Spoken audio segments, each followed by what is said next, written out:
नमस्कार दोस्तों, मैं विनोद पाठक राज बुलेटिन में आपका एक बार फिर स्वागत करता हूं और आज मेरे साथ हैं पर्यावरणविद कृष्णानंद राय जी, जो गाज़ीपुर से आते हैं और वर्तमान में लखनऊ में रह के पर्यावरण को लेकर लोगों को शिक्षा दे रहे हैं। आपको मुख्यमंत्री योगी आदित्यनाथ जी ने गंगा सेवक दूत के रूप में सम्मानित किया है। कृष्णानंद जी, ये बताइए, आपकी पर्यावरण को लेकर यात्रा कब प्रारंभ हुई? ये तो 40 वर्ष से ऊपर हो गया और सन 85 में उत्तर प्रदेश प्रदूषण नियंत्रण बोर्ड में मैं कार्यभार ग्रहण किया और 31 दिसंबर 2020 को ज्येष्ठ लेखाकार के पद से मैं सेवानिवृत्त हुआ हूं। तो जो सेवा में भी था तब भी जो है हमको पर्यावरण के प्रति लगाव रहा। पेड़ों को लगाने के लिए, वायु प्रदूषण के लिए साइकिल से दफ्तर जाना, एक दूसरे को बताना। हम देखते थे कि हम तो बराबर कहते थे कि सांस सभी की चलती है पेड़ों के रहने से और गोता सभी लगाते हैं नदियों के बहने से। हवा पानी जब स्वच्छ रहेगा तब जीवन चल पाएगा और पेड़ लगा कर देखो भैया अच्छा दिन आ जाएगा। आप ये साइकिल से ही चलते हैं, तो आपके पास कोई दो पहिया दूसरे वाहन नहीं है क्या? जो मोटरसाइकिल, जो मोटर से चलने वाली कोई चीज़ है क्या? नहीं है, लखनऊ में रखा हूँ। जैसे बहुत किसी को 2-3 आदमी को, किसी बीमार को, लाचार को ले जाना पड़े तब उसका प्रयोग करता हूँ। अगर हमें स्वयं जाना है तो हम साइकिल से जाते हैं। अच्छा, ये आप जो आपने लगा रखा है पर्यावरण बचाओ अभियान, पेड़ लगाओ पेड़ बचाओ, तो ये हमेशा आप अपने गले में डाल के जी जी, गले में लगा के चलते हैं। कुछ लोगों ने कहा कि भाई आप इसको उतार दिया करिए, तो रात को सोते वक्त इसको उतारता हूँ। ये हमारे जीवन का एक हिस्सा बन गया। अच्छा, आप ये पर्यावरण बचाओ के अलावा गंगा की सफाई को लेके भी निरंतर काम कर रहे हैं। जी जी। तो अब तक आपने जो ये गंगा सेवा दूत की ये यात्रा है, इसके विषय में हम संक्षिप्त जानकारी दीजिए। इसके विषय में ये है कि हम 15 साल से तो एक गीत भी हमारा है, गीत गा के और गीत जो है ये झोला लेकर के गाता हूँ मैं। अच्छा। ये हमें उत्तर प्रदेश प्रदूषण नियंत्रण बोर्ड से कल मिला भी हमें। अच्छा। और देखिए इस पर लिखा है प्लास्टिक हटाओ पर्यावरण बचाओ। और वो गीत बड़ा रोचक है। लोगों ने कहा कि कम शब्दों में हो कि झोला लेके जइहा बजरिया और साफ रही गौवा सहरिया, पोलोथीन से पटल बा नदी नाला नहरिया, तनी बदला आपन नजरिया, पर्यावरण स्वच्छता का लेला खबरिया, झोला लेके जइहा बजरिया साफ रही गौवा सहरिया।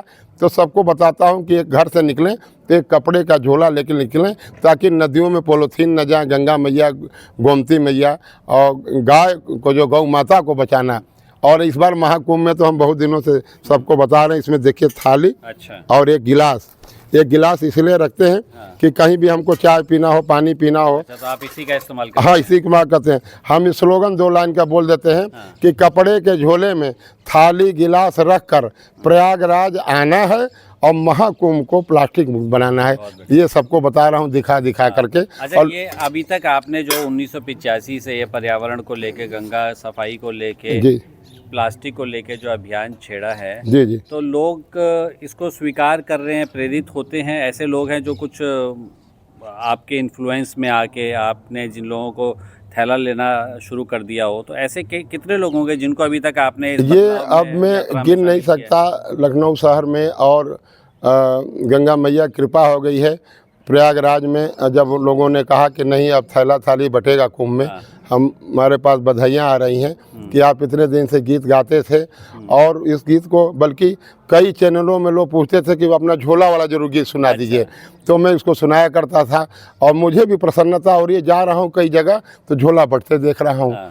तो ये इसमें तो मैं सफल हो गया हूँ कि आज पूरे दुनिया जो है यहाँ महाकुंभ। तो आपको ये नहीं लगता कृष्णानंद जी कि ये जो प्लास्टिक की प्लेट बन रही हैं, जी जी, इसको अगर हम पूरी तरीके से प्रतिबंधित करके सिर्फ स्टील की थाली जो रिसाइकिल भी हो जाती है, जी, ऐसा कोई स्टेप सरकार को लेना चाहिए? नहीं, सरकार ने अब की बार देखिए सबसे बड़ा ये रहा कि कुंभ मेले में सरकार के द्वारा खुद बताया जा रहा है, जगह जगह हम स्लोगन भी देख रहे हैं कि महाकुंभ प्लास्टिक मुक्त हो। ये सबसे बड़ी बात है। मतलब इसको लेकर के सरकार सजग है और पूरे दुनिया के लोग अब चिंतित हैं कि हमारी धरती मैया कैसे बचेंगी, गंगा मैया। हम तो एक नदियों के बारे में 4 लाइन का एक है कि सारे जग की पावन नदियाँ माता के समान हैं और गंगा जमुना यमुना सरस्वती से संगम की पहचान है। झरझर बहता निर्मल पानी लगता बड़ा सुहाना, और जो बैठे नदियों के तीरे गाए गीत तराना। और तीर्थों के राजा प्रयागराज हैं, ऐसा बना विधान है, सारे जग की पावन नदियाँ माता के समान है। पेड़ लगा के हरियाली से पर्यावरण बचाना है, और नदियों का जल स्वच्छ रहे, साफ सफाई अपनाना है। ये हम मतलब बराबर हाथ जोड़ के लोग कह रहे हैं कि अपना जीवन सब लोग, यही सबसे बड़ी पूजा है कि स्वच्छता अपनावें। और जल हवा पानी दोनों दवा के समान है, ईश्वर के द्वारा प्रसाद के रूप में हम लोगों को मिला है। आप 11 जनवरी को आपने बताया कि महाकुंभ आए हैं, तो 11 जनवरी से आज 1 फरवरी करीबन आपको आए हुए यहाँ पे 21-22 दिन हो गए हैं। जी जी। तो आपको महाकुंभ में क्या अनुभव हुआ इस बार, जो जिस अभियान को लेके आप निकले हैं वो साकार होता नजर आ रहा है? बिल्कुल साकार होता नजर आ रहा है, और बहुत ऐसे ऐसे भक्त लोग आ रहे हैं कि सेवा के भावना। हमने तो एक हम बता दे रहे हैं कि मेरा मोबाइल गिर गया था, और लोगों ने फ़ोन करके बताया कि मेरे पास है। जब हमने फ़ोन मिलाया तो लोगों ने कहा कि हम लोग सुरक्षित रखे हैं, आइए अपना ले जाइए। स्वच्छता को लेके, पर्यावरण बचाने को लेके, प्लास्टिक मुक्त को लेके, इसको लेके क्या अनुभव? इसको लेकर के कई कैंपों में हम गए। यहाँ पर महावीर जी का जो हो रहा है, बालाजी का जो हनुमान जी का है, वहाँ भी थाली में लोग प्रसाद खा रहे हैं, प्रसाद पा रहे हैं धो करके, ताकि कचरा न बढ़ने पावे। सबसे बड़ा इस बार कुंभ में ये हो रहा है कि हमारा कचरा कम हो, ताकि जितना कम होगा। और ये बदलाव आपने देखा है इस बार कुंभ में? बदलाव है, और कहीं मान लीजिए थाली नहीं है, धोखे से नहीं है, तो वहाँ जो पत्तल रखा है दोने वाला रखा है, पत्ते वाला, तो ये भी एक तो गल जाएगा, उसमें कोई दिक्कत नहीं है। तो ये मतलब लोगों ने दिमाग में बैठा लिया कि हमको प्लास्टिक के गिलास नहीं परोसना है, प्लास्टिक की थाली नहीं परोसना है। एक भक्तों के दिमाग में ये बैठ गया है, तो ये बड़ी प्रसन्नता का। कुंभ से जो प्रारंभ हुई है एक अभियान जो शुरू हुआ है प्लास्टिक मुक्त का, तो वो पूरे देश में फैलेगा? पूरे देश क्या, पूरे दुनिया में जा रहा है। लोगों ने दिमाग में चढ़ा लिया है कि अगर प्लास्टिक गौ माता के पेट से निकलता है, खा जाती हैं। अगर 200 रुपये का सब्जी खरीदा तो धनिया भी प्लास्टिक में, मिर्चा भी। अब लोगों के दिमाग में है कि नहीं, हमको झोला लेके चलना है। हम तो लोगों से ये कहते हैं कि हर आदमी नदी की सफाई में नहीं उतर सकता। केवल एक कपड़े, बनारस में पर्यावरण कुंभ लगा था, तो वहाँ मानस जी भी थे वहाँ पर, तो वहाँ हमसे लोगों ने पूछा, हमने कहा एक काम धरती पर है कि अगर कपड़े का झोला हर आदमी हर उम्र का लेके चल सकता है। अभी हम पेड़ लगाने कह देंगे तो लोग कहते हैं कि हमारे पास जगह नहीं है। कोई आदमी कहता है कि हम कहाँ लगा पाएंगे, जा पाएंगे। नदी में उतर के सफाई के लिए बात करते हैं, कहता है कि हम कहीं डूब न जाएं, डर रहे। हम कहते हैं कपड़े का झोला अगर 90 साल का बुजुर्ग भी लेके चल सकता है, छोटा बच्चा भी दुकान बजा सकता है। ये सबसे बड़ी चीज़ हमने देखा।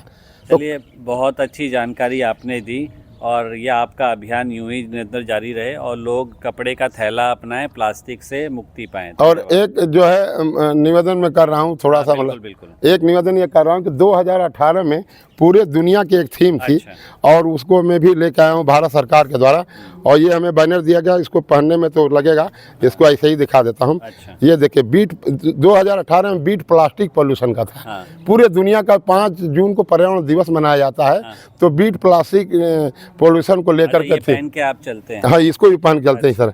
इसको दोनों तरफ आगे पीछे स्लोगन लिखा है, तो इधर भी देखिए स्लोगन लिखा है। इधर इसको हम पहन लेते हैं।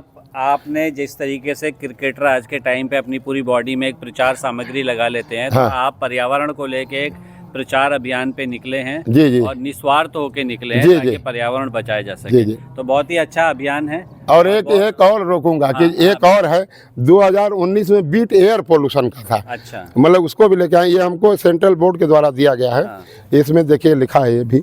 अच्छा, बीट एयर पोल्यूशन। अच्छा, बीट एयर पोल्यूशन। हाँ, 5 जून को 19 को पूरे दुनिया की थीम थी बीट एयर पोल्यूशन के। आपका जो है, जो आप जो जिस कार्य से निकले हैं, ये सफल होगा, ऐसी हम कामना करते हैं। जी जी। तो बहुत अच्छा लगा आपसे बात करके। धन्यवाद।